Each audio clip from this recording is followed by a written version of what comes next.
Meruna, you can begin. Good evening everybody, नमस्ते, नमस्कार। Inspirers tribe के आज के इस सत्र में आप सबका हार्दिक स्वागत है। आज माय स्टोरी सेशन में हमारी खास मेहमान है दिशा शेख। दिशा ताई, आज आपका इस सेशन में बहुत बहुत स्वागत। दिशा ताई से काफी सारी बातें करेंगे, उनके बारे में, उनके साथ उनके बारे में और जानेंगे, वो क्या करती है, उनकी जर्नी अभी तक का क्या रहा है, ये सब हम जानेंगे। पर इससे पहले मैं इंस्पायरर्स ट्राइब के बारे में थोड़ी जानकारी आप सभी को देना चाहूंगी। इंस्पायरर्स ट्राइब शुरू हुआ था इंस्पायरर्स ट्राइब शुरू हुआ था अगस्त 2020 में, जब पैंडेमिक के बीच हम जैसे कुछ लोग, खासकर गणेश दादा जो अभी करंटली सेशन में नहीं है, बट उनके नेतृत्व में कुछ लोगों ने ये सोचा कि पैंडेमिक अपनी जगह है, लोग एक बेचैनी का माहौल है, पर हम ऐसा कुछ पॉजिटिव करें जिससे हमारे खुद के लाइफ में ही नहीं पर हमारे आसपास, हमारे समाज में भी हम थोड़ी पॉजिटिविटी फैला सके, इंस्पिरेशन ला सके और समाज को, इस दुनिया को हम थोड़ी और बेहतर बना सके। तो इसके लिए रॉबिन शर्मा की विख्यात पुस्तक है 5 AM क्लब, इसको हमने इंस्पायरर्स ट्राइब का मेन इंस्पिरेशन माना और उसके तहत हमने कुछ चीजें शुरू की, जैसे 5 AM club, my story session, beyond my horizon. इसके साथ साथ हम NGO विजिट्स भी करते हैं, काफी सारे NGOs के लिए हमने फंड रेजिंग का भी काम किया है।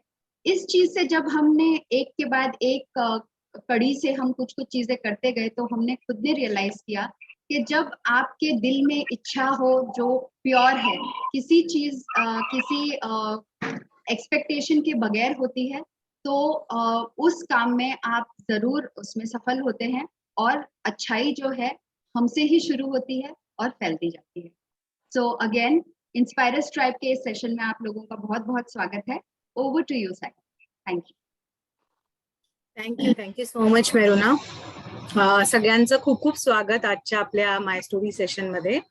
खरं तर आमचं असं मान्य आहे की प्राईड सेलिब्रेशन हे फक्त जून महिन्यापुरतच मर्यादित नसलं पाहिजे, ते आपल्या दैनंदिन आयुष्यात आपण त्याचा भाग करून त्याला सेलिब्रेट करत राहायला पाहिजे।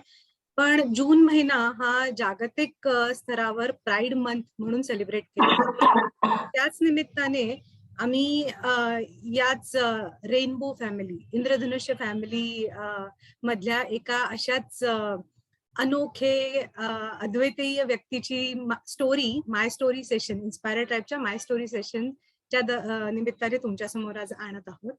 तर आज आपल्या बरोबर जोडल्या गेल्या आहेत दिशा पिंकी ताई शेख।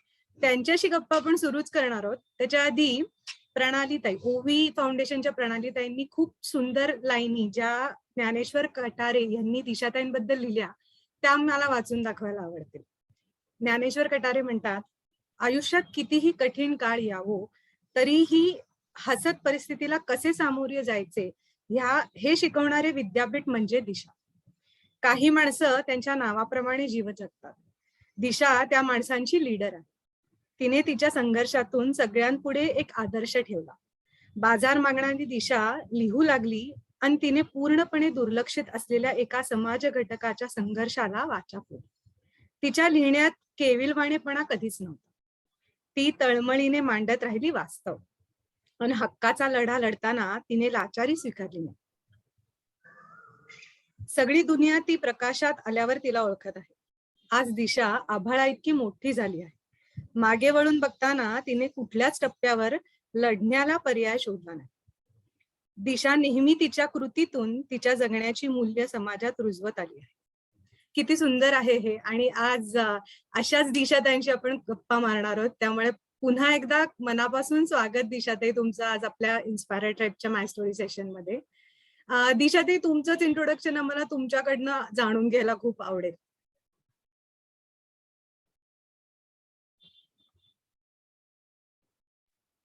ओके, आवाज येतोय सगळ्यांना? ओके, गुड इव्हनिंग सगळ्यांना आणि आयोजकांचे खूप खूप आभार सर्वप्रथम। की त्यांनी मला या लाईव्ह स्टोरी प्रोग्राम मध्ये इन्क्लूड करून तुम्हाला सगळ्यांसमोर बोलण्याची संधी दिली. त्यासोबत थँक्स या प्रणालीचं स्पेशली की ह्या ओळी तिने शोधून काढल्या आणि आज मला त्या माझ्यासमोर वाचून ऐकवल्या. मला फार भरून आलं, छान वाटलं. आणि या सेशनला प्रणाली आहे हे मला दुपारी कळालं, तर त्याचंही अजून एक कौतुक आहे स्वतःला. छान वाटते त्याचंही. त्यासोबत हा प्राईड मंथ आहे आणि तुम्हाला सगळ्यांना ह्या प्राईड मंथच्या खूप खूप सदिच्छा, खूप खूप मंगलकामना. आणि मला छान वाटते की LGBT प्राईड मंथ आपण अशा पद्धतीने सेलिब्रेट करतोय. येत्या काळामध्ये हा LGBTचा इश्यू हा फक्त LGBT समुदायाचा न राहता हा पूर्ण समाज त्या मुद्द्यावर बोलेल शासनासोबत किंवा इथल्या व्यवस्थेसोबत, ही अपेक्षा बाळगून मी आहे. आणि ह्या शुभेच्छा मला असतात की या प्राईड मंथच्या अंगाने आपण दिल्या पाहिजे. मी 2 प्रकारचा परिचय तुम्हाला देणार आहे माझा. एक आहे औपचारिक, एक आहे अनौपचारिक. तर औपचारिक परिचयामध्ये माझं नाव दिशा पिंकी शेख आहे. मी LGBT कम्युनिटीची प्रतिनिधी आहे. मी ट्रान्सजेंडर जरी असली तरी मी एका हिजडा कम्युनिटीचा भाग असल्यामुळे मी स्वतःची आयडेंटिटी ही हिजरा म्हणून सांगते. हिजरा आपल्याकडे फार शिवी सारखा वापरला जातो. म्हणजे जसं की बाईचं बाई पण बाईल्या म्हणून आपण शिवी म्हणून वापरतो. तर बाई असणं किंवा बाई सारखं असणं फार काही वाईट नाहीये, हे चांगलंच आहे, उलट प्राऊड वाटायला पाहिजे. पण आपल्याकडे ते शिवी सारखं वापरलं जातं. त्याच पद्धतीने हिजडा हा शब्द पण शिवी म्हणून वापरला जातो, पण तसं नाहीये. हा अरेबियन वर्ड आहे जो हिजराह अशा पद्धतीने तो तयार झाला, ज्याने समाजातनं ज्याने कळपातनं बाहेर पडून स्वतःची वाट निवडली किंवा बनवली, त्या व्यक्तीला हिजडा असं म्हणलं जातं. हिजडा वेगळा प्रवास करणारी व्यक्ती म्हणजे हिजडा. तर मी हिजडा आहे. आणि त्यासोबत लेखिका आहे. हे जे लेबल आहे सोसायटीने दिलं मला. मी 2014 नंतर लेखिका झाले, कविता लिहायला लागली. आणि मी दिव्य मराठी, त्यासोबत प्रबुद्ध भारत, त्यासोबत अजून लोकसत्ता, अशा काही बऱ्याच वेगवेगळ्या पेपर्स मध्ये मी कॉलम लिहिले. दिव्य मराठीमध्ये वर्षभर कॉलम रायटिंग केलं. मी श्रीरामपूरला राहिला असते, अहमदनगर जिल्ह्यामध्ये. मी टेडेक्स स्पीकर आहे. महाराष्ट्र साहित्य परिषद पुणेमध्ये माझी मुलाखत झाली होती. त्याच्यानंतर जागतिक मराठी साहित्य परिषद मध्ये माझी मुलाखत झाली होती. त्याच्यानंतर विद्रोही युवा साहित्य संमेलन पुण्यामध्ये झालं, पहिलं युवा विद्रोही साहित्य. मी त्यातल्या कवी संमेलनाची मी अध्यक्ष होते. आणि बऱ्याच शाळा कॉलेजेसमध्ये मी जेंडर सेन्सिटायझेशनचा प्रोग्राम घेऊन जाते, लोकांसोबत बोलते, गप्पा मारते. बरेच पुरस्कार मिळालेले आहेत, ते मी सांगणार नाही. त्यात काही नसतं, की एक स्पिरिट असतं जे तुम्हाला पुढे नेण्यासाठी काम करतं. पण त्यात मोठे पण सिद्ध होत नाही, मला असं वाटतं. जर एखादा पुरस्कार घेऊन जर तुम्ही थांबत असाल तर तो त्या पुरस्कारासाठी मला असं वाटतं की हे आहे, त्याचं पूर्णत्व नाहीये. तुम्ही पुढे पुढे गेलं पाहिजे. तसे खूप सारे पुरस्कार मला मिळालेले. हा झाला औपचारिक परिचय.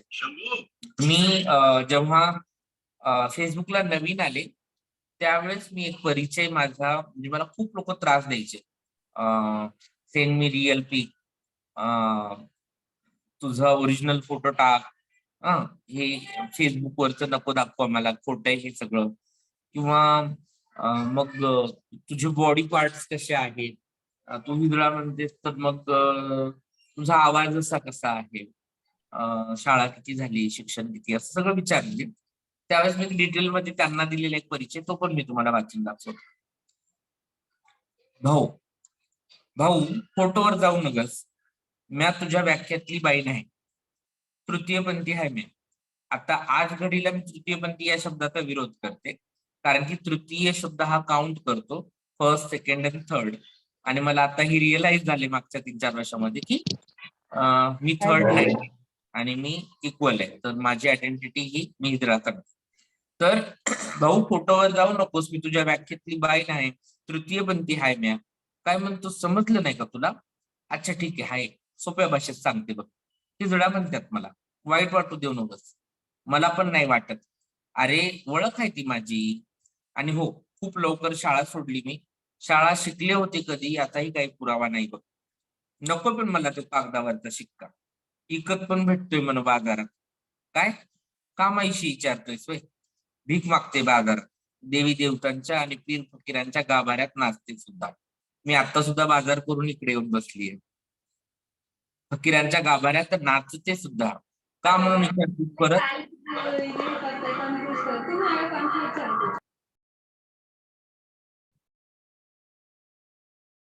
सॉरी दिशा, ते तुम्हाला अनम्यूट करायला लागेल. म्यूट ऑल केलं, तुम्ही परत एकदा अनम्यूट करा. केलं. येते आवाज? कुणीतरी शेवटची ओळ सांगा.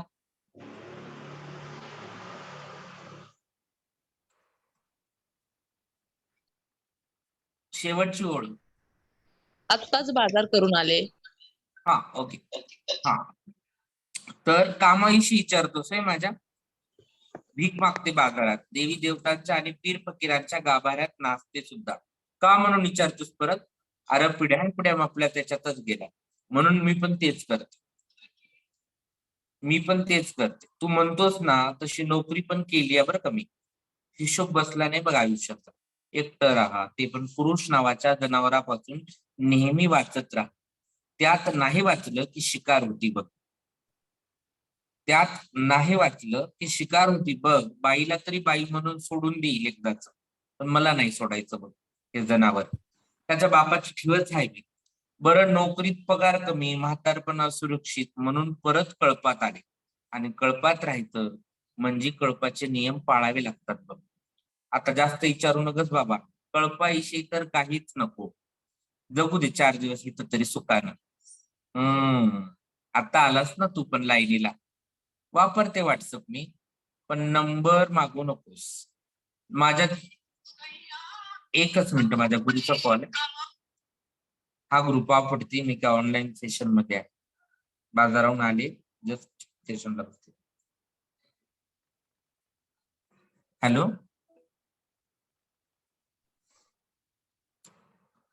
हा तर आता जास्त कळपाचे नियम पाळावे लागतात. आता जास्त विचारू नको बाबा. कळपाविषयी तर काहीच नको. जगू दे 4 दिवस इथं तरी सुखाना.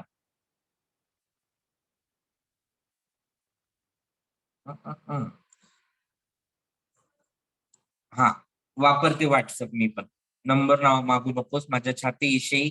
आणि माझ्या कमर खाली काय त्याची तुला रे काय गरज?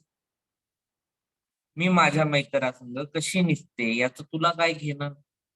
आणि ऐक, मी मोकळं लिहते माझं दुखणं लोकांनी कळावं आणि मला पण माणूस पण मिळावं म्हणून. मी काही धंद्यावर बसलेली नाही. आणि असते बसलेली तर तुला मग रेट पण सांगितला असता आणि तुझ्या पैशाचा मोबदला पण दिला असता. कष्ट लागतात भाऊ त्या कामाला मी. माफ कर, मला जास्तच बोलली नाही का? माफ कर, मला जरा जास्तच बोलली नाही. मला मित्र हवेत, पण हे सगळं नकोय मित्रा. आणि हो, ग म्हणून बोलायला शिक बाबा. तुझी FB वर झालेली नवीन मैत्रीण दिशा. असा एक परिचय मी फेसबुकला लिहिलेला होता. तर मला तोही आज वाचून दाखवावा असा वाटला. सुंदर दिशा, आणि जितक्या युनिक आहात तितकाच हा इंट्रोडक्शन तुमचा युनिक होता.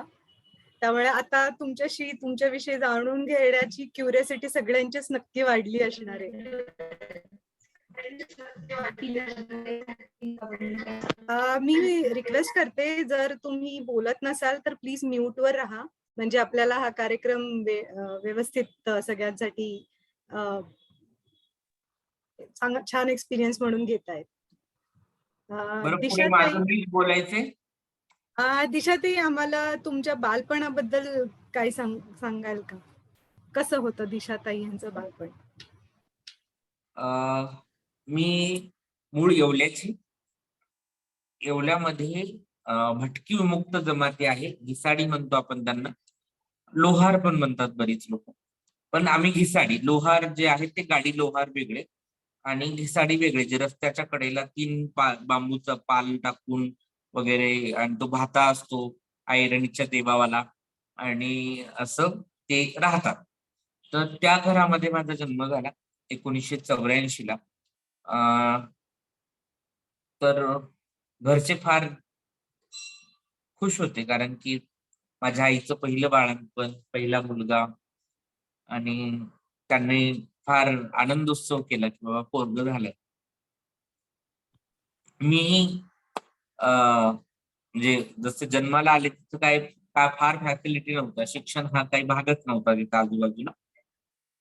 झोपडपट्टीमध्ये राहणं, असं 100 एक झोपडपट्ट्या होत्या आजूबाजूला, झोपड्या होत्या, ज्याच्यामध्ये वडार, घिसाडी, पारधी, गारुडी, वऱ्हाडी, मदारी, त्याच्यानंतर कोल्हाटी, त्याच्यानंतर वैदू, अशा खूप साऱ्या जमातीची, भटक्या जमातीची लोक, पारधी, अशी वेगवेगळ्या भटक्या जमातीची लोक तिथं राहत होती.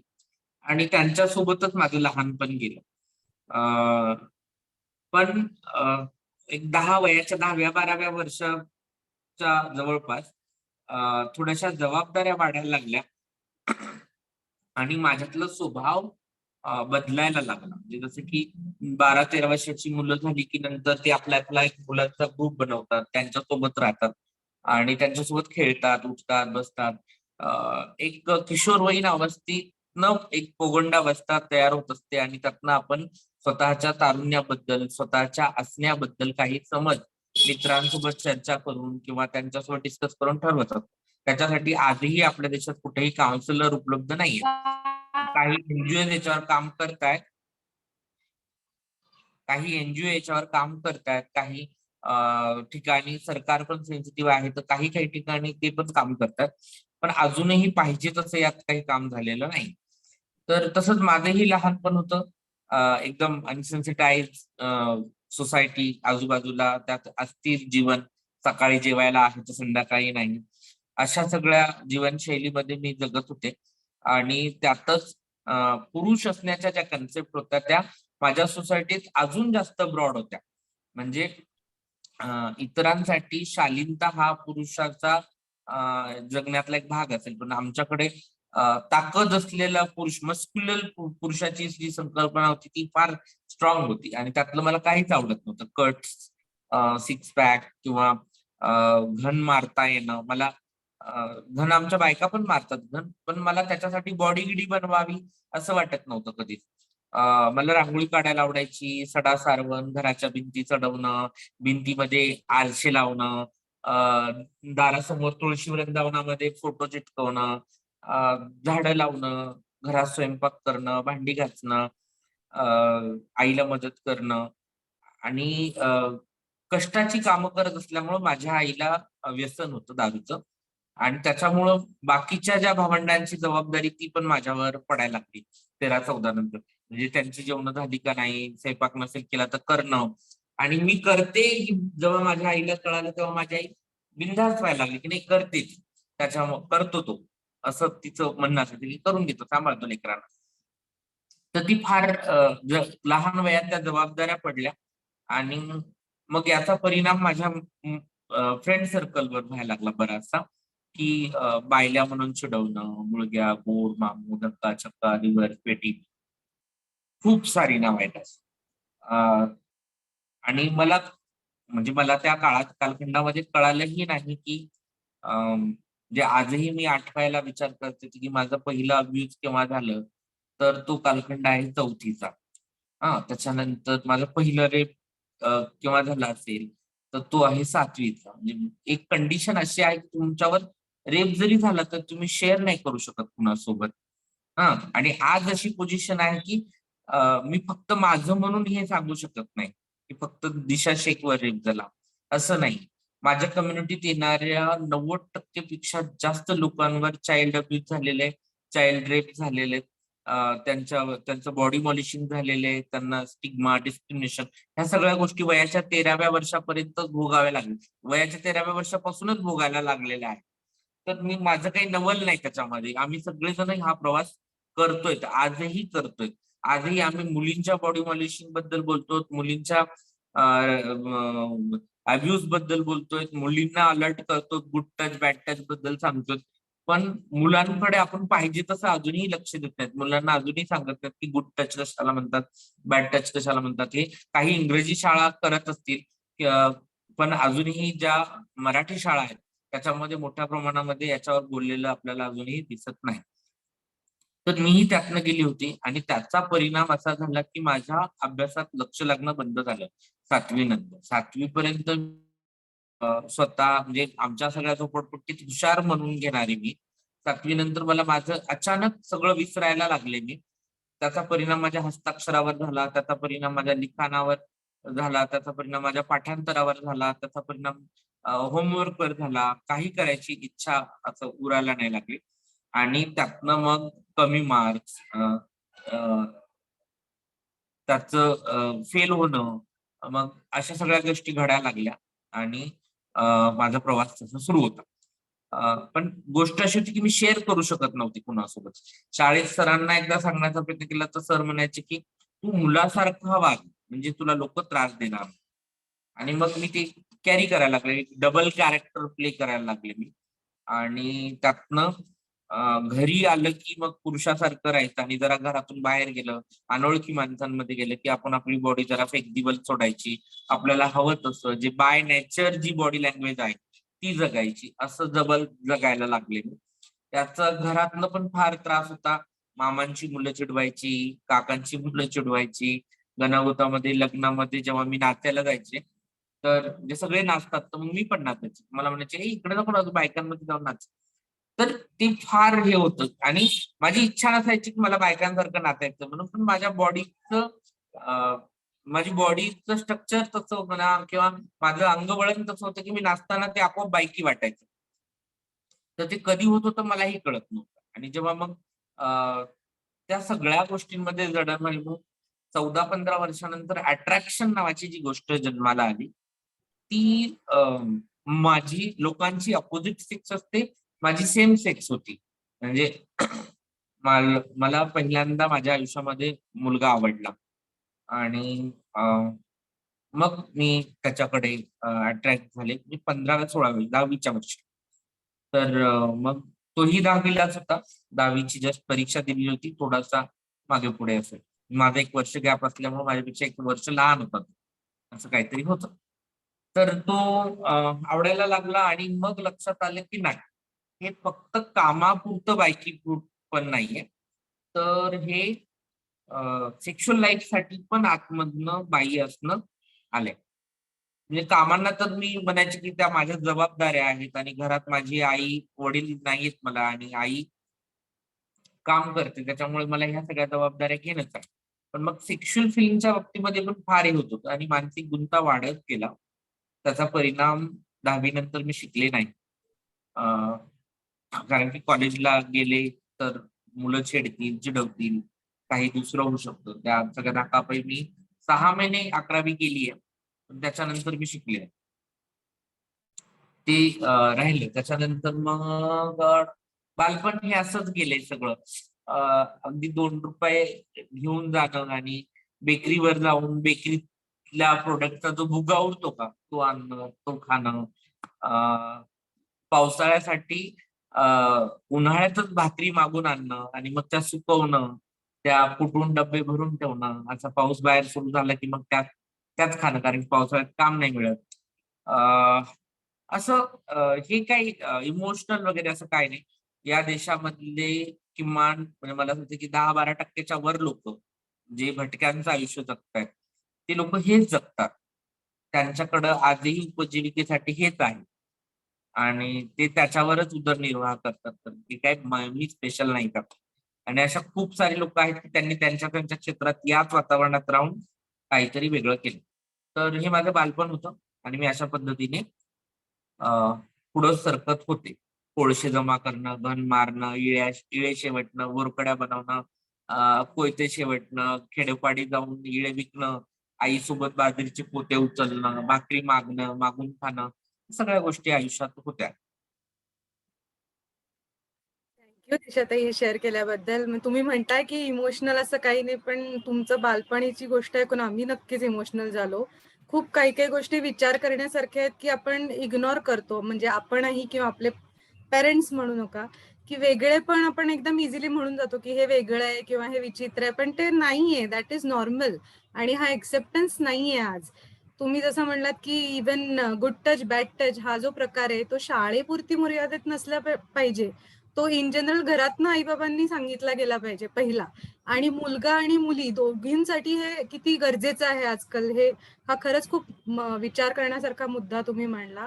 थँक्यू त्याच्याबद्दल. नक्कीच म्हणजे ज्यांना माहिती नाहीये त्यांच्यामध्ये विचार परिवर्तन नक्कीच होणार आणि व्हायला पाहिजे या गोष्टीतनं. थँक्स मला त्याच्या. वाटतं की ऑलमोस्ट या ग्रुपवर जेवढे आता आले फार सेन्सिटाईज पर्सन्स आहेत सगळे. काही एखादे असतील की जे याच्या बाबतीत अननोन असते, पण मोस्ट ऑफ लोक सगळे फार सेन्सिटाईज आहेत. मी जी यादी बघितली याच्यामध्ये थोडस, तर ते आले लक्षात. तर हा मुद्दा ऑलरेडी आपण सगळेजण बोलतोय त्याच्यावर. हा अभ्यासक्रमात कशा पद्धतीने येईल, याच्यावर शाळांमध्ये कशा पद्धतीने बोललं जाईल. म्हणजे जसं प्रत्येक पोलीस स्टेशनमध्ये फॅमिली काउन्सिलर असतो, जो डिवोर्सच्या किंवा भांडणाभांडीच्या नवरा बायकोच्या केसेस निपटण्यासाठी तिथं बसलेला असतो, जो केस होण्याच्या अगोदर कशा पद्धतीने मॅनेज होईल याचं काम करतो. मला असं वाटतं की त्या पातळीवर प्रत्येक शाळेमध्ये किशोर व अवस्थीत मुलांसाठी काउन्सिलिंग सेंटर असलं पाहिजे. जसं टीचरची जॉब लागते तशी काउन्सिलरची प्रत्येक शाळेत एक पोस्ट असली पाहिजे. आणि शाळेत येणाऱ्या प्रत्येक मुलाला मग लेखी स्वरूपात असो किंवा प्रत्यक्ष मुलाखत देऊन असो, त्या काउन्सिलरला प्रश्न विचारण्याची आणि स्वतःचं म्हणणं सांगण्याची मुभा असायला हवी. तर हे माझं फार म्हणजे मी ज्या ज्या मीटिंग मध्ये जाते किंवा कधी शिक्षण मंत्र्यांशी भेटणं झालं, पालकमंत्र्यांशी भेटणं झालं किंवा शाळेतल्या हेडमास्टरला भेटणं झालं, तर मी त्यांना हे सांगते की तुम्ही अशा पद्धतीने काही करू शकता का. तर असं होताना फार कमी दिसतं, म्हणजे नाहीच मुळात कुठल्याच शाळेमध्ये काउन्सिलिंग सेंटर नाही. काय करायचं म्हणतात, भरपगारी त्याला काय रोज केस मिळणार आहे का. मला असं वाटतं की त्याला 12 महिन्यात एक केस मिळू द्या, त्याच्यावर खर्च केलेल्या सगळ्या पैशांची वसुली त्या एका केसमध्ये होईल. जे एकही मुलगा जर शोषण होत असेल, त्याचं जर शोषण मुक्त होत असेल त्या काउन्सिलर, तर त्याचा खूप फायदा होईल. नक्कीच, अगदी आणि बरोबर आहे. नेक्स्ट बहुतेक मला माझ्या फ्रेंड सर्कल बद्दल बोलायचे नाही का. हो. अच्छा, ओके. माझ्या घरी माझी आई आहे. मी मोस्ट ऑफ मामासोबत वावरले राहिले. मला माझ्या काकांकडे फार काही आठवत नाही. मी खूप लहान वयामध्ये आमची आई लेकरं बाळ घेऊन माहेरी आली आणि तिकडेच राहिलो आम्ही, तिकडेच जगलो. तर मित्र होती माझी, सगळ्या समूहातली मित्र होती. माझी मित्र अशी होती की एका दगडामध्ये पारवा खाली पाडायची. पारवा म्हणजे कबुतरांचा एक प्रकार आहे. तो एका एका दगडामध्ये तो आभाळात उडणारा पारवा खाली पाडायचे. तर वडार, घिसडी, पारधी, त्यासोबत बुद्धिस्ट मत, अशा मल्टिपल कल्चर. मी हे का अंडरलाईन करते की मल्टिपल कल्चरचे फ्रेंड्स माझ्या संपर्कात होते आणि त्याच्यामुळं मी सगळ्यांची काही काही गुणवैशिष्ट्ये मला जगायला मिळायची. म्हणजे मला हे माहित होतं की पारधी लोक जंगलात झोपतात. मी त्यांच्यासोबत गेलेली पण, आमच्याकडे तरी पाला असायचे, पण जेव्हा ते मी एकदा त्यांनी मला नेलं होतं कोपरगाव स्टेशनला. काळा खुट्ट रानामध्ये, काळ्या एका मोठ्या पालामध्ये, काळच पालते पण ते खाली अंथरले ते, त्याच्यावर पांघरलेही तेच. त्यांनी रात्रभर तिथं झोपले, सकाळी उठले आणि आम्ही सगळे नदीवर गेलो खेळायला. तिथं त्यांनी त्यांचे ते फाशे लावले आणि त्यात बगळे पकडले. बगळे पकडून मग ते सोलले, पार कापले, सोलले आणि आग पेटून तिथंच भाजून मीठ लावून खाल्ले. माझ्यासाठी ही होतं की म्हणजे मी घिसाडी समाजातली जरी असले तरी मला भाजी भाकरी, म्हणजे भीक मागून का असेना पण भाजी भाकरी हवी होती. मला त्यावेळेस लक्षात आलं की नाही, याही पेक्षा वाईट आयुष्य बऱ्याच जणांच्या वाट्याला, की ज्यांना भाजी भाकरी पण मिळत नाही. त्यांना असे काही कावळे पक्षी जे काय वाट्याला येईल ते भाजून त्याला मीठ लावून खाणे आणि नुसत्या मिठासोबत ते जगतायत. तर हे मला समृद्ध करणार होतं. तर त्या सगळ्यांमध्ये माझे खूप सारे म्हणजे येवल्यामधले माझे जे मित्र होते त्यातले काही जे शिकलेले होते त्यांनी मला फार सपोर्टिव्ह भूमिका घेतल्या जेव्हा मी ट्रान्सजेंडर मध्ये आले, कम्युनिटीमध्ये आले. तर एक नाव नाही घेता येणार, कारण की मग परत ते रुसवे फुगवे त्या लेक्चर मध्ये तू त्याचं नाव घेतलं, माझं नाही घेतलं. तर आहेत. त्याच्यामुळं एक चांगलं फ्रेंड सर्कल आहे लहानपणीचं.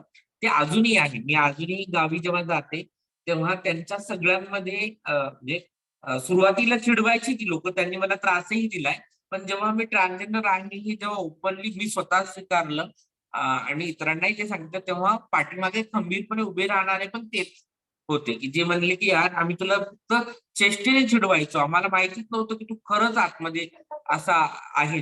जर माहित असतं तर बहुतेक तुझ्यासोबत आम्ही असं बिहेव्हिअर केलं नसतं.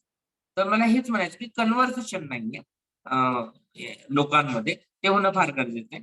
तर मी आजही मित्रांसोबत आमच्याकडे एक म्हसोबाचं मंदिर आहे, तिथं रात्री 12-12 वाजेपर्यंत जाऊन बसते, गप्पा मारते. खूप धिंगाणा करतो आम्ही. मी त्यांच्या समोर मुलं चिडलेली त्यांना आवडत नाही. ते म्हणतात की यार तू आमचा मित्र म्हणून येतात, मैत्रीण म्हणून नको येत जाऊ. तर असं फार चांगलं सर्कल आहे लहानपणीचं. आणि जेव्हा मग मी घर सोडलं आणि मुंबईला आले, तर मुंबईच्या माझ्या पडत्या काळामध्ये जी लोक माझ्यासोबत होती, तर ते एक फ्रेंड सर्कल आहे ज्याच्यामध्ये तिथली काही स्थानिक लोक होती. मजूर असतील किंवा कुठे कंपन्यांमध्ये काम लावून देणारे असतील, ते ते एक फ्रेंड सर्कल होतं. आणि जसं जसं जाणीव वाढायला लागली, लिहायला लागले, बोलायला लागले, शिकलेल्या लोकांमध्ये बसाय उठायला लागले, तेव्हा एक सर्कल जे तयार झालं, जे अजूनही आहे, ते वाढतच चाललंय. ती फार मोठं सर्कल. तर हेटेरोसेक्शुअल लोक जे असतात, नाही, हेटेरोसेक्शुअलला अजून एक वेगळा शब्द सांगितला होता माझ्या एका मित्राने मला, तो वापर म्हणून. हेटेरोसेक्शुअल तर मी पण आहे. त्याला सिसजेंडर सिसजेंडर नावाचा ते शब्द वापरला. तो करेक्ट आहे की नाही तुम्ही सगळे चेक करून बघा. तर जी स्त्री पुरुष जे आहेत बहुसंख्याक लोक, अशी मित्र पण आहेत माझ्याकडे. मैत्रिणी होत्या लहानपणीच्या, तर त्या फार लवकर लग्न करून गेल्या, कारण की बालविवाहाचं प्रमाण मोठ्या प्रमाणात होतं. आजही आहे आमच्याकडे बालविवाहाचं प्रमाण मोठ्या प्रमाणात, पण माहितीच पडत नाही. लग्न झाल्यावर कळतं की ती फलानी ढिमकी पोरगी प्रेग्नेंट आहे, आणि मग त्याच्यानंतर आपल्याला काहीच करता येत नाही. तर आजही मोठ्या प्रमाणामध्ये भटक्यांमध्ये, म्हणजे माझ्या माझ्या बरोबरीच्या ज्या मैत्रिणी होत्या आज त्या आजी झालेल्या आहेत. त्यांना नातवंड आहेत, जावाई आहेत, आणि ते त्याच्या पाहुणचार करण्यामध्ये खुश आहेत त्या. माझी एक अंबा नावाची मैत्रीण होती, ती आता तिला म्हणजे की मुलाची मुलं आहेत, मुलीची पण मुलं आहेत. अशी सगळं मोठा परिवार आहे तिचा. आणि आम्ही पाणी भरायला, भांडी घासायला असं सोबत जायचो. तर ती एक फ्रेंड सर्कल आहे माझं. आणि आता जी म्हणशील तर मुंबईमध्ये वेगळे फ्रेंड्स आहेत, पुण्यात वेगळे फ्रेंड्स आहेत. जिथं गेलं तिथं इतका परिवार वाढलाय माझा, की मला कधी वाटतच नाही की माझ्या परिवाराने मला नाकारलं, किंवा त्याचं जे काही दुःख होतं, शल्य होते, की मला माझ्या आईने किंवा मला आजही ते मला कामापुरतं वापरतात. ह्या गोष्टीचं जे वाईट असणं आहे ना, म्हणजे ते फार काही वाटत नाही. घरच्यांनी पहिले तर नाकारलंच होतं मला, पण त्याच्यानंतर वर्षभरानंतर त्यांनी स्वीकारायला सुरुवात केली. पण मग तो स्वीकार मला नव्हता. मी कमवत असलेल्या पैशांना होता. आणि हे मला कळायला फार उशीर लागला. मला असं वाटायचं की मी हे पैसे देऊन त्यांना वेगवेगळे गिफ्ट देऊन खुश करेल, त्यांना माझ्या बाजूने करेल, माझ्या भावना समजतील. पण तसं नाहीये. आजही ते मला फोन करतात जेव्हा त्यांना पैसे हवे असतात. आणि हे मी त्यांना पण म्हणते, की त्यांनी फोन केला, "हा हॅलो, कशी आहेस?" मी म्हणते, "काय काम आहे?" मी चांगली आहे, वाईट आहे याच्याशी काही घेणंच नसतं त्यांना. मला हे माहीत झालंय आता. मला एवढं माहिती की त्यांना आज काहीतरी नीड आहे, ₹1000, ₹2000, ₹5000, किंवा कोणीतरी भांडले, त्याला सांगायचे, समजवायचे, दापायचे. मग माझी गरज आहे, तर मला फोन आलाय. नाहीतर आज घरात पुरणपोळी केली, किंवा घरात काहीतरी स्वयंपाक केलाय छान, किंवा आज काहीतरी जुन्या आठवणी निघालत्या आणि म्हणून तुला फोन केलाय. असलं काही भानगडी नाही. त्यापेक्षा माझे फ्रेंड्स फार चांगले आहेत, की जे त्यांच्या आजूबाजूला जरी एखादी मैत्रीण गेली आमच्या कम्युनिटीची, तरी ते मला फोन लावतात. "अगं, इथून ना आता एक ट्रान्सजेंडर गेली, म्हणून मला तुझी आठवण आली आणि मी तुला फोन केला. कशी आहेस तू? खूप दिवस झालं फोनवर बोललो नाही." तर असा मित्रपरिवार मी कमवलाय, की ज्यांना मी कधी रुपया दिला नाही. उलट तेच मला देतात. बऱ्याच ठिकाणी खर्चायला, खायला, प्यायला, राहायला.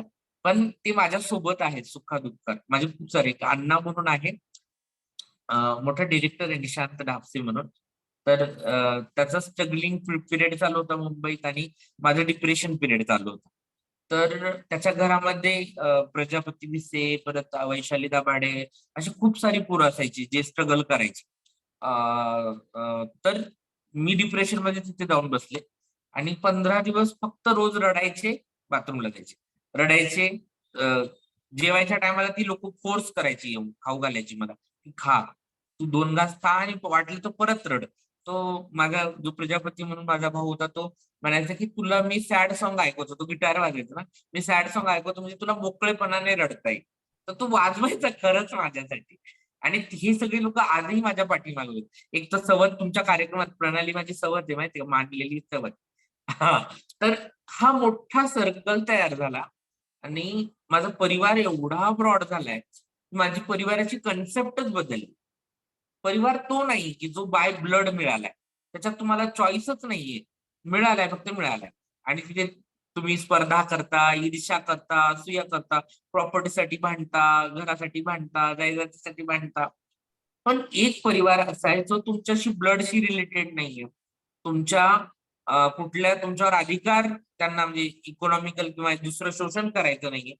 फक्त एक कम्युनिकेशन आहे, एक प्रेम आहे, आपुलकी आहे, जिव्हाळा आहे आणि तो जपून राहण्यासाठी ती लोक तुमच्या सोबत आहेत.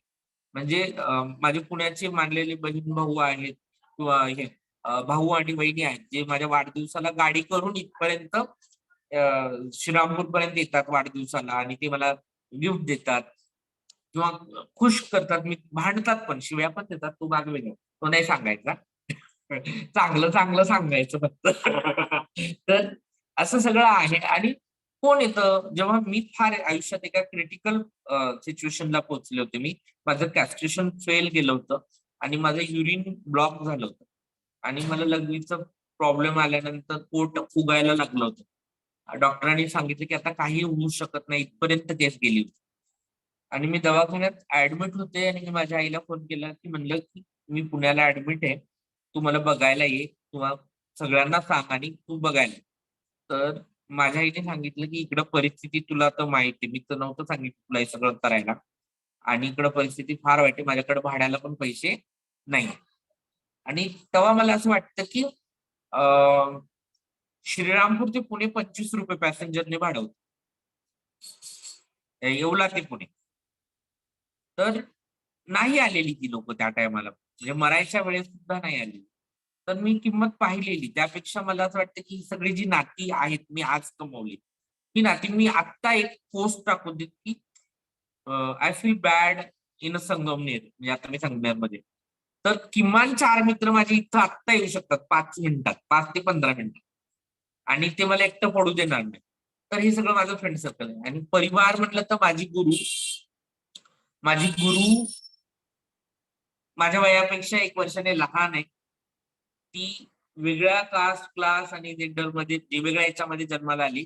जेंडर आमचं एकच आहे, पण कास्ट आणि क्लास मध्ये जन्माला आली. मी वेगळ्या कास्ट आणि क्लास मध्ये जन्माला आले. आणि त्यांनी त्यावेळेस, ज्यावेळेस माझी आई मला बघायला आली नाही, त्यावेळेस त्यांनी माझा प्राण वाचवलेला. डॉक्टर सांगत होते की 10-20 हजार रुपये खर्च करा आणि हिला सगळ्या गणागोताला भेटून आणा. त्यावेळेस माझ्या गुरुनी माझ्यावर 80,000 खर्च केले. आज माझ्यासाठी ते किती करोड आहे त्याची किंमत नाही. आणि मला नीट केलं. तर त्यांचं शिष्यत्व मी पत्करलं, घेतलं.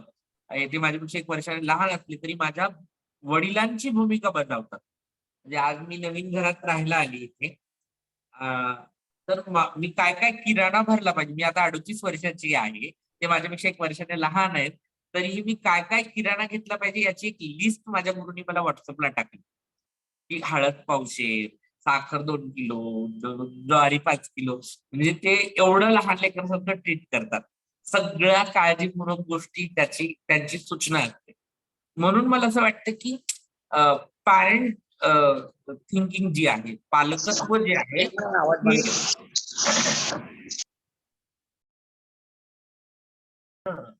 पालकत्व जे आहे ही हा एक मॅच्युरिटीचा भाग आहे. तो काही तुमच्या वयाशी रिलेटेड नाही, तुमच्या रक्ताने प्रजनन होणाऱ्या गोष्टीशी रिलेटेड नाही. तो तुमच्या अंडरस्टँडिंगचा भाग आहे. आणि माझ्या गुरुनी माझं पालकत्व घेतलेलं आहे. म्हणून मी त्यांना माझे वडील म्हणते. आणि माझं नाव दिशा पिंकी शेख. पिंकी शेख त्यांचं नाव आहे. मी माझ्या वडिलांच्या जागी त्यांचं नाव लावतो. मला काही वर्षापूर्वी 16च्या 20 जवळपास गुरु बहिणी होत्या. आम्ही एका गुरुचे चेले होतो 20 जवळपास. आता आम्ही 12-13 जणी आहोत. बाकीच्या काही गाव सोडून गेल्या, दुसरीकडे सेटल झाल्या. तर आता मी 12-13 जणी आहोत आणि किमान 15-16च्या वर भाजी चेले आहेत, म्हणजे भाषा आहेत. मला स्वतःला एक चेला आहे सध्या, वैशाली नाव आहे तिचं. ती TICS मध्ये आता जो ट्रान्सफॉर्मर काहीतरी प्रोजेक्ट आलाय 1 वर्षाचा, त्याच्यामध्ये तिला फेलोशिप मिळाली आहे. तिचं तिचे 2 पोस्ट ग्रॅज्युएशन झालेले आहेत. एक बॉटनी मध्ये झालाय बहुतेक आणि एक ह्युमन स्टडी मध्ये झालाय. आणि ती पुढे आता TICS ला जाणार, 10 तारखेला येणार. तर असं सगळं माझा मोठा परिवार आहे. खूप साऱ्या बहिणी आहेत, गुरु आहेत, खाला गुरु आहेत मला 4. 4 इकडे नगरला वेगळ्या, अजून नानी आहेत आमच्या. तर हे सगळं माझं कुटुंब आहे मोठं. किती छान आणि किती योग्य सांगितलं दिशाताई, की फॅमिली म्हणजे आपण जिथे जन्माला आलो ती नसते. म्हणजे अनुभव प्रत्येकाचे वेगळे असतात, पण जी गरजेला लोक येतात त्यांनाच फॅमिली म्हणलं पाहिजे आणि त्यांनाच तो मान दिला पाहिजे. तो कुठूनही येऊ शकतो, म्हणजे आपल्याच फॅमिलीमधनं असेल किंवा आपले जे फ्रेंड सर्कल आहेत त्यांच्याकडचा असू शकतो. अगदी खूप छान पद्धतीने शेअर केलं तुम्ही आणि खूप छान वाटलं ऐकून की तुमचा एवढा मोठा परिवार आहे, मित्र परिवार. आणि आता इन्स्पायर ट्राईब पण तुमचा परिवार झालाय हे म्हणायला पण हरकत नाहीये. त्यामुळे नक्की अजून नक्की. भरती आहे तुमच्या परिवारामध्ये नक्कीच. हा तोच प्रयत्न आहे की मला माझं कुटुंब मोठं करायचंय, अजून मोठं करायचंय. नक्की नक्की. आणि आमची पण हीच प्रार्थना आहे की खूप मोठा परिवार तुमचा होऊ देत, देशामध्ये नाही देशाच्या बाहेर पण होऊ देत नक्कीच.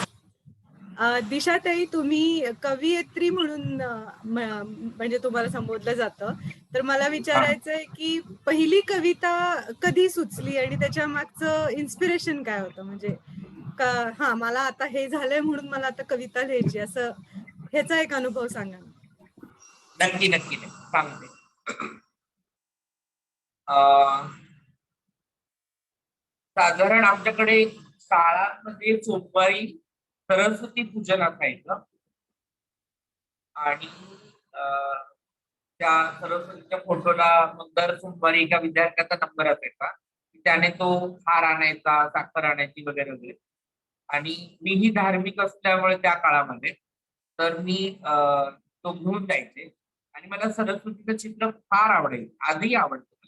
सरस्वतीची जी मूर्ती आहे ती फार आवडायची. तर माझी पहिली कविता मी सरस्वतीवर लिहिली. हा. आणि ती त्या फोटोचं वर्णन होती फक्त. आणि अगदी पारंपरिक याच्यात चला च मला कला कड असं लिहिलं होतं. आणि ती मी वर्गात वाचून दाखवली होती. तेव्हा वर्गातल्या सगळ्यांना कळालं, 10वीला असताना, 9वीला. हा. तेव्हा वर्गातल्या सगळ्यांना कळालं की मी कविता लिहू शकते. आणि त्याच्यानंतर मग जो एक मोठा ग्रुप होता जो मला हरेस करायचा, जो मॅच्युअर्ड होत होता आता, त्या लोकांनी माझा फायदा घ्यायला सुरुवात केली. ठीक आहे, आम्ही तुला आता इथून पुढे त्रास नाही देणार, पण मग ती जी वर्गात बसलेली दुसरी मुलगी आहे ना, ती माझं क्रश आहे आणि मला तिला चिठ्ठी पाठवायची. तेव्हा काही मोबाईल नव्हते. तर ते चिठ्ठी पाठवायचं त्याच्यासाठी मग मी त्यांना कविता लिहून द्यायला लागले. मग कुणाचे कुरळे केस, कुणाचे मोठे डोळे, कुणाचे ते सगळं त्यांचं वर्णन काव्यात्मक करू करू त्यांना द्यायचं आणि चिठ्ठ्या लिहून द्यायचं. असं मी 2 वर्ष काढली ती 9वी-10वीची. आणि तेच करत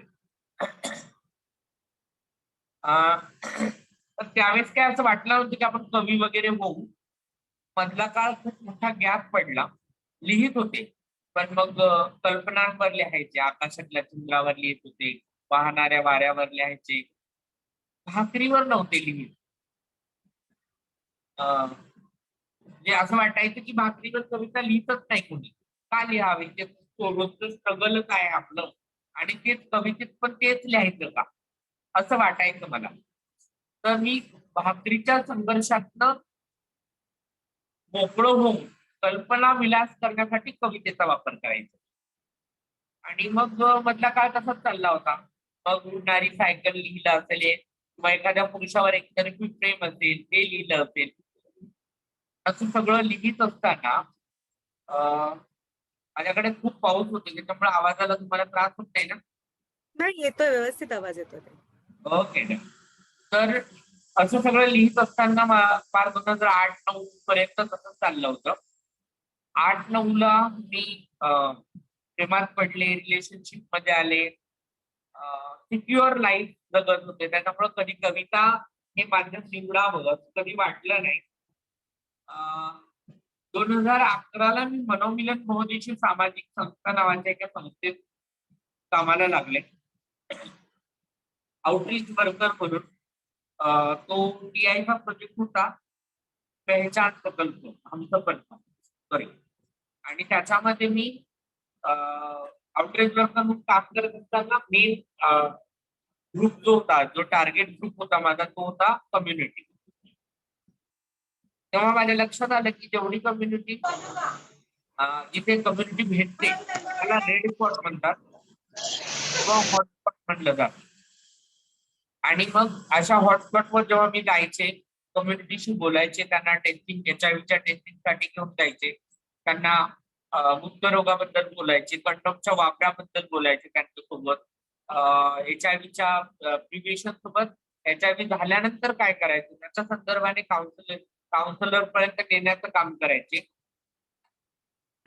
एक करत असताना माझ्या लक्षात आलं की प्लॅनेट रोमिओ नावाची एक वेबसाईट आहे काहीतरी, त्याच्यावर खूप मोठ्या प्रमाणामध्ये कम्युनिटी एकमेकांसोबत शिकलेली कम्युनिटी कन्व्हर्सेशन करते. आणि जेव्हा मी प्लॅनेट रोमिओ शिकलं, माझ्या एका मैत्रिणीने मला सांगितलं की म्हणजे अगदी सुरुवातीपासून याला कॅम्प्युटर म्हणतात आणि त्याला असं चालवतात, इथे इथे पासवर्ड टाकला पाहिजे, इथे मेल आयडी.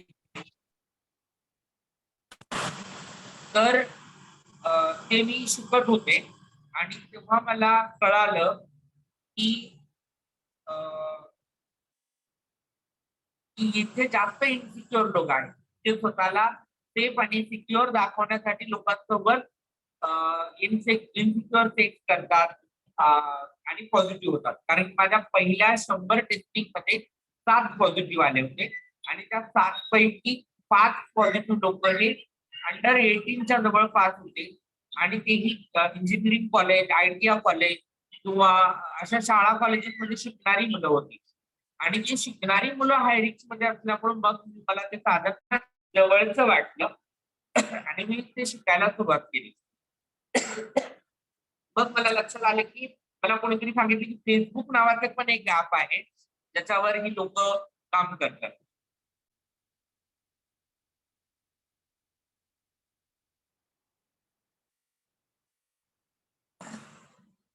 आणि मग मी फेसबुकला एक माझं DEESH असं दिशा नावाने अकाउंट चालू केलं.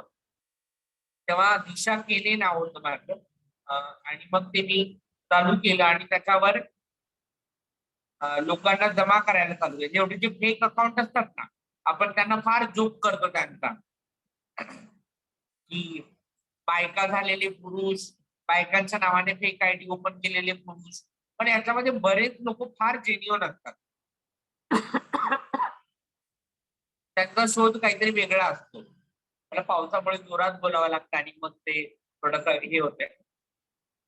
तर मग यांना जोडणं, मग ज्यावेळेस थोडस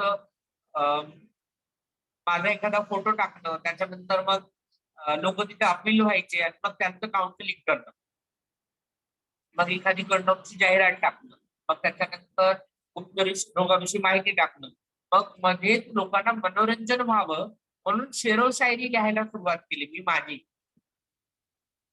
आणि लोकांना तिथे थांबवायचं होतं. मला त्याच्यासाठी वेगळी वेगळी कामं करायला लागते. म्हणजे मला असं वाटतं की त्या अकाउंटवर पोस्ट टाकली की काश हम ऐसे आधे अधूरे से ना होते, हमारे ख्वाब भी पूरे होते, हम भी सजाते घर किसी का, हमारी मांग पे भी किसी के नाम के सितारे होते. तर आता मला काय त्या सिताऱ्यांचं स्वप्न वगैरे नाही, तेव्हा होतं. आता कळून चुकले की ते सितारे तुमची वाट लावतात आणि तुम्हाला जगू देत नाही. तर तसं होतं. मग मी फेसबुक शिकले, लिहायला लागले मग काय व्हायला लागलं की खूप सारे पत्रकार लोक जोडायला लागले, यायला लागले, शिक्षक, डॉक्टर. आणि मग कम्युनिटी काय करायची, मध्येच फॉन्ट फोटो टाकायची, टॅग करायची, मध्येच काहीतरी hi are you available today असल्या पोस्ट टाकायचे, किंवा hi I am available here, contact me असलं टॅग करून टाकायचे. मग माझ्या लक्षात आलं की हे दोन सोसायटीज आहेत. एक सोसायटी आहे, हॅलो ताई, हा हॅलो, एक ऑनलाईन मीटिंग सुरू होती, एक 5 मिनिटात करू. हो हो हो ओके. तर मग मी त्याच्यावर अजून एक अकाउंट उघडलं, ते माझ्या रिअल नावाने होतं. आणि मग जेवढे ज्यांनी बॅरियर्स मधले जी लोक आहेत, ज्यांची वर्गॅलिटीची व्याख्या ठरली आहे, बोल्डनेसची व्याख्या ठरली, किंवा ज्यांच्या ह्या भुका घरात भागतात म्हणून बाहेर ते स्वतःला फार सोफिस्टिकेटेड डिक्लेअर करतात की मी सेक्सवर बोलणार नाही, किंवा मग मी बोल्ड फोटो आणि सिनेमांवर बोलणार नाही. पण माझं एक मोठं जग होतं माझ्या कम्युनिटीचं, जे फेक वाटत असलं तरी लोक जे त्यांना घरात किंवा समाजात जगता येत नाही ते तिथं जगत होते. हे मला तिथं लक्षात आलं आणि मी लिहायला लागले. मग लिहिता लिहिता लिहिता लिहिता माझं ब्रेकअप झालं, आणि मग ट्रॅक चेंज झाली. मग मी आजपर्यंत सोशल आणि HIV आणि तेवढंच टार्गेट होतं माझं फक्त. मग ते थोडं अजून ब्रॉड झालं. मग मी माझ्या ब्रेकअपची जी कारणं शोधायला लागली, की त्यानं मला का नाही म्हणलं, त्याच्या आईला माहित पडलं, त्याच्या आईला काय हरकत असावी माझ्याबद्दल, तर मग मी आई होऊ शकत नाही. आई होणं कंपल्शन का आहे, तर इथल्या पितृसत्तेने बाईला त्याच पद्धतीने ट्रीट केले की ती बाई असून नाही चालत, ती आई झाली पाहिजे. ती आई जर झाली नाही तिला त्रास दिला जातो.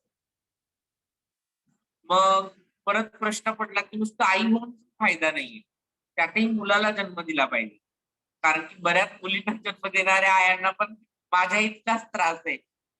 मग असे प्रश्न पडायला लागले, माझ्या कम्युनिटीचं दुःख कळायला लागलं, आणि माझ्या ब्रेकअपची कारणं कळायला लागली. आणि मग ठरवलं की बॉयफ्रेंड सोबत नाही भांडायचं, जी कारणं आहेत याची त्यांच्यासोबत भांडायचं, जेणेकरून येत्या काळात ज्या माझ्या कम्युनिटी मेंबर्स असतील त्यांच्या बॉयफ्रेंड गर्लफ्रेंडला समाजाने फार आनंदाने स्वीकारलं पाहिजे, त्या कपलला कपल म्हणून. आणि आज मी ते दिवस पाहते, आज ट्रान्सजेंडर कपलला फार कौतुकाने लोक प्रेम देतात, त्यांना जवळ करतात. अजूनही घृणा करणारी संख्या मोठ्या प्रमाणात आहेत, पण किमान 10-5% लोक तरी त्यांच्या फेवरने झालेत, त्यांच्यावर त्यांच्या रिलेशनशिपला समजू शकतायत. माझ्यासाठी ही पण खूप मोठी बदलाची व्याख्या आहे. तर तसं मग मी इमोशन्सवर लिहायला लागले ट्रान्सजेंडर कम्युनिटीच्या. आणि ते लिहित लिहित मग बायकांच्या प्रश्नांवर पण लिहायला लागले. कारण की मला हे आजही मी या मतावर ठाम आहे की मी हिजडा आहे म्हणून माझं शोषण नाहीये, तर मी बाई सारखी आहे, बाई सारख्या चॉईसेस आहेत म्हणून माझं शोषण आहे. तर त्यामुळे मग त्याच्या विरोधात बंड पुकारला, लिहित गेले. आणि मग आमचे एक सुदाम राठोड सर होते, त्यांना त्या कविता फारच आवडल्या. मराठा शिक्षण प्रसारण मंडळ मनमाड इथं तेव्हा ते ड्युटी करत होते, आणि त्यांनी मला ते मग एका वाङ्मय मंडळाच्या उद्घाटनाला बोलवलं. आणि मी म्हणलं की सर, माझ्या 20-30 कविता सोडल्या, तर मी काय केले मराठी भाषेसाठी, तुम्ही मला मराठी वाङ्मय मंडळाच्या उद्घाटनाला बोलवतायत, मी नाही येत म्हणलं.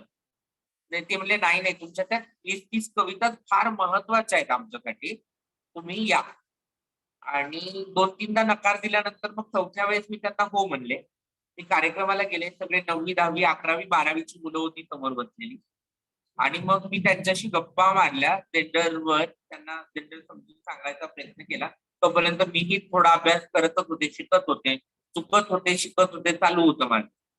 आणि मग ते करत असताना लक्षात, जेव्हा सेशन मी आले तेव्हा मुलं सगळी घाबरली होती, आणि सेशन संपल्यानंतर पोरं म्हणजे हॉल पासून ते कॉलेजच्या गेट पर्यंत दोन्हीकडे रांग लावून उभी होती प्रतिक्रिया द्यायला. आणि अक्षरशः मुली गळ्यात पडत होत्या आणि रडत होत्या की ताई, आजपर्यंत आम्ही तुमच्याबद्दल फार भीती ठेवून होतो, अंतर ठेवून होतो, घृणा ठेवून होतो, आम्हाला माफ करा. म्हणजे कितीतरी तरी माफी मागत होत्या. आणि मग लक्षात आलं की मी समाजाला जितकं वाईट समजतीये, सगळे लोक तितके वाईट नाहीये. फक्त एवढं आहे की त्यांना पण काही बॅरियर्स आहेत, ते बॅरियर्स तोडावे लागणार आहेत. आणि आपल्याला त्यांच्या जगात घुसून आपलं म्हणणं सांगावं लागलं. आणि मग मी तो प्रयत्न सुरू केला. त्याच्यानंतर मग MG कॉलेज औरंगाबाद, त्याच्यानंतर साहित्य परिषद पुणे, मग यशवंतराव चव्हाण आणि मुक्त विद्यापीठ, अशा शाळा शाळा शाळा शाळा कॉलेज कॉलेज चालू झालं. लिहित गेले, बोलत गेले, लिहित गेले, बोलत गेले.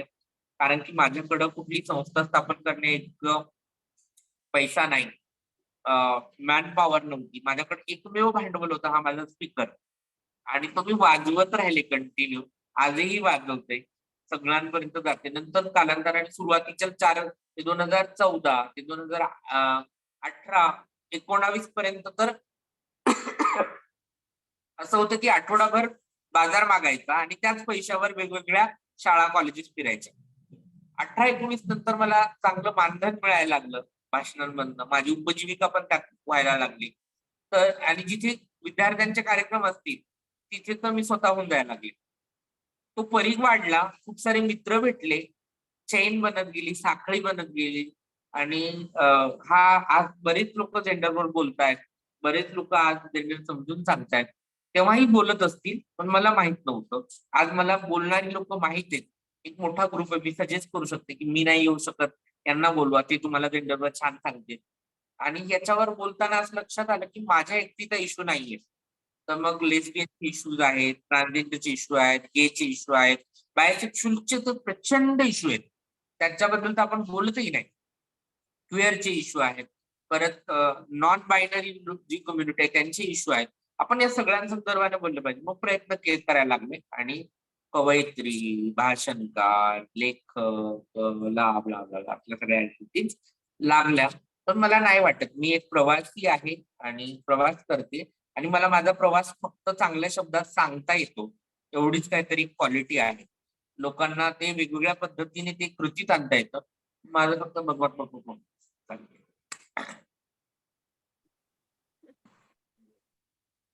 नाही, खूप छान. आपला प्रवास योग्य पद्धतीने सांगता येणं सुद्धा खूप मोठी गोष्ट आहे. सगळ्यांना नाही जमत ताई. खूप छान. थँक्यू शेअर केल्याबद्दल. गप्पा मारायला खरं तर थांबायची इच्छा होत नाहीये, पण वेळेअभावी आपण आता शेवटच्या टप्प्यावर पोहोचूयात. शेवटचा प्रश्न दिशाताई तुम्हाला, की आज जेवढे आज जोडले गेलेत किंवा इन जनरल तुम्हाला तुमच्याकडून असं लोकांना एखादा काही मेसेज द्यायचा असा वाटला, तर तो काय द्याल? मला अगदी मेसेंजर वगैरे बनवलं तुम्ही. मी या प्रश्नावर तेव्हा फार हसले. म्हणलं की वय झालंय हे सांगण्याचा एक नवीन पद्धत आली, तुम्ही समजलं का? म्हणजे मला स्वतःलाच अजून मेसेजची गरज आहे.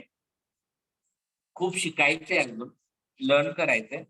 मला फक्त एवढं म्हणायचं की जर तुम्ही कॅपेबल आहात एखाद्याला हात धरून उचलण्यासाठी, त्याच्याशी मैत्री करण्यासाठी, त्याच्याशी केलेल्या मैत्रीच्या मोबदल्यात समाजाकडनं जी काही घृणा येणार आहे किंवा जे काही किंमत येणार आहे, त्याची जी प्राइस येणार, ती चुकवण्यासाठी, इकॉनॉमिकल प्राइस नाही, इमोशनल, सोशल, जी सगळ्याच प्रकारची ती प्राइस चुकवण्यासाठी जर तुम्ही कॅपेबल आहात तर रिस्क घ्या आणि त्यांची मदत करा, त्यांच्याशी मैत्री करा, त्यांच्याशी प्रेम करा आणि त्या सगळ्या समुदायासोबत उभे राहा. म्हणजे LGBTI कम्युनिटी बद्दल नाही, तर त्या सगळ्यांबद्दल, मग विधवा असतील, परित्यक्ता असतील, किंवा विधूर असतील. असं नाही की नेहमी महिलांनाच गरज असते. बरेच पुरुषही कोलमडून पडलेले असतात. त्यांनाही जर आपण त्यांच्यासोबत राहण्याची किंमत मोजू शकत असू तर त्यांनाही सपोर्ट केला पाहिजे. कारण की मला असं वाटतं की आपण माणसाला माणूस म्हणून जोपर्यंत बघणार नाही आणि आपली मतं, आपल्या डोक्यातली माणूस असण्याची संकल्पना इतरांवर थोपवणं थांबवणार नाही, तोपर्यंत मला असं वाटतं की हे जग सुधारणार नाही आणि त्याच्यासाठी आपण प्रयत्नशील राहिलं पाहिजे. बस इतकेच बढिया मॅसेज नाही. अजून काय पाहिजे तुम्हाला? अजून मॅसेज पाहिजे? शिका, संघटित व्हा, संघर्ष हा करा खूप बाबा. खूप मोठा मेसेज आहे. माणसानी माणसासारखं पहिलं वागलं पाहिजे आणि एक्सेप्टन्स असला पाहिजे. हा खूप सुंदर आणि महत्वपूर्ण मेसेज आहे. थँक्यू सो मच दिशाताई की तुम्ही आज आम्हाला वेळ दिला. मी वोट ऑफ थँक्स साठी परत मेरुनाकडे Meruna you can take over for vote of thanks. Thank you so much Disha ताई, बहुत बहुत धन्यवाद आपका। आपकी बातों को सुन के सबसे पहले तो इतना पॉजिटिविटी, जितना भी आपने संघर्ष किया लाइफ में, आई एम श्योर उसके मतलब वो एक अलग ही पहलू है, वो शायद हम लोग इतनी कल्पना भी नहीं कर सकते। लेकिन आज आप जहाँ पर है उस लेवल से आप जब बात कर रहे हैं तो इतना इतना पॉजिटिव है आपका मतलब मैसेज हो, चाहे बात करने का तरीका हो, हर चीज आपने इतनी अच्छे से उसको स्वीकारा है और आगे बढ़े हैं। कोई चीज में ऐसा नहीं कि ठीक है चलो ये हुआ मैं दुखी हूँ या ऐसा है। बहुत बहुत धन्यवाद। ऐसा इंस्पिरेशन मतलब बिकॉज मैं बहुत कम सिंपैथी मिलता है। नहीं चाहती, बिकॉज मैं सिंपैथी नहीं चाहती, मैं एम्पैथी चाहती हूँ। एग्जैक्टली और वही हम सभी लोगों से भी हम रिक्वेस्ट करेंगे कि समाज हम ही से बनता है और हम सब अपने आप में यूनिक हैं, लेकिन जैसे दिशा ताई ने बोला कि हर मनुष्य को दूसरे मनुष्य को एक्सेप्ट करना जो है वही सबसे बड़ी चीज है और उसका रिस्पेक्ट करना।